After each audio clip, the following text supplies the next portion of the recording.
I'm going to teach you how to install your infant seat without the base. The first thing you might be wondering is, why would I want to install it without the base? Bases were designed as convenience features. Installing the seat without its base is actually very safe to do as long as you do it properly. The first thing you need to pick is where you're going to put the car seat. Obviously you're going to put it in the back seat, but do you put it on the side or in the center? One large study showed that the center was 43% safer than the side, so the ideal place is the center. Sometimes the center can be more difficult to get a secure installation than the side, so if you're having trouble, move it to the side and I'm sure you'll get it tight. The next thing I need to teach you is about how your seatbelts lock. When you and I ride around, it's okay that our seatbelt is loose while we're driving and then just locks when you slam on the brakes. But that doesn't work for the car seat, in that the car seat is loose like this. If your vehicle seat was loose and wobbly like this, you wouldn't ride around in it, nor should your baby. There's a special locking feature built into most seatbelts here in the United States since 1996 that's specifically for holding your child's car seat secure. The way to engage the locking feature is as simple as taking the shoulder belt and slowly pulling it to the very end. Once you get it to the end, let it back in. Do you hear that ratcheting? That click, click, click noise is telling you that it's getting tighter. Another way to know that you're in the right mode is if you give a gentle pull towards you, you'll feel that there's no slack coming back. That's the locking feature you're going to need to keep your baby's car seat tight. So now let's start from the beginning and I'll show you how to get the seat installed securely. Your baby is going to be buckled into the car seat right now and all ready to go. All you need to do is install the seat. Take the lap portion of the seat belt. It goes over the baby's legs and through the guides. Next, buckle your seat belt in. Now you're going to do two steps in one. One part is you're slowly going to pull the belt all the way out to the end to put it in the locking mode.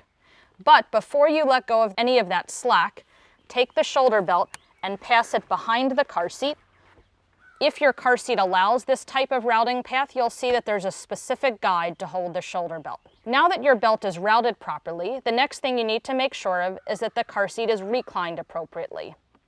This seat, like many others, has a line on the side of the seat to tell you if it's level.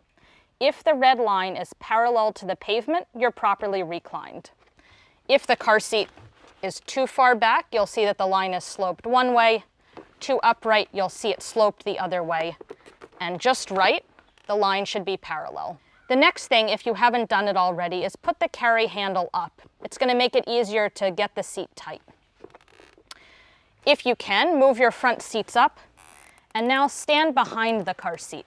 Put your thighs on the top of the car seat. Notice how my knees are straight. When people bend their knees, they tend to just lift the seat up, which you don't want to do. You're going to use your body weight to push the car seat straight into the back of the vehicle seat. At the same time, you're going to take your hands on the seat belt. One hand is going to go on the shoulder belt here, and it's going to push all the slack to where the shoulder belt starts from. Your other hand is going to grab the shoulder belt on this side, and it's going to pull to the front of the car. As you use your body weight to push, sway the seat side to side. You can often hear the belt click back in. If you hear it clicking, it means you're getting it tighter. If you find that you can't fit from behind the car seat, you can also do it from the side. Place one knee on the cushion, the other knee behind the seat. It's often helpful to be sitting on the side away from where you've buckled the seatbelt. You're going to do a similar technique. This time I find it's helpful to use my chest or stomach to keep the car seat down so that it doesn't tip too far upright. This hand is going to be here, pushing to the back. This hand is here, pulling to the front. Wiggle the seat side to side and feed all the slack up to here. Once you feel like you've gotten it as tight as you can, then check to make sure that it's properly secure. Take hold of the car seat right where the lap belt is routed through. Push and pull the car seat towards you and away from you. You're checking to make sure that the seat moves less than 1 inch side to side on the seat cushion. Then take hold of the seat right where the lap belt is routed through and try to pull the seat away from the back of the vehicle seat. It also should move less than 1 inch front to back. At this point, Double check the owner's manual to your seat to see if they allow the handle to stay up. Many do, but not all. Now you're ready to go, but the most important thing to remember is if someone is riding in the back with the baby, always have them buckle up. It's not only important for their safety, it's important for everyone else's safety too.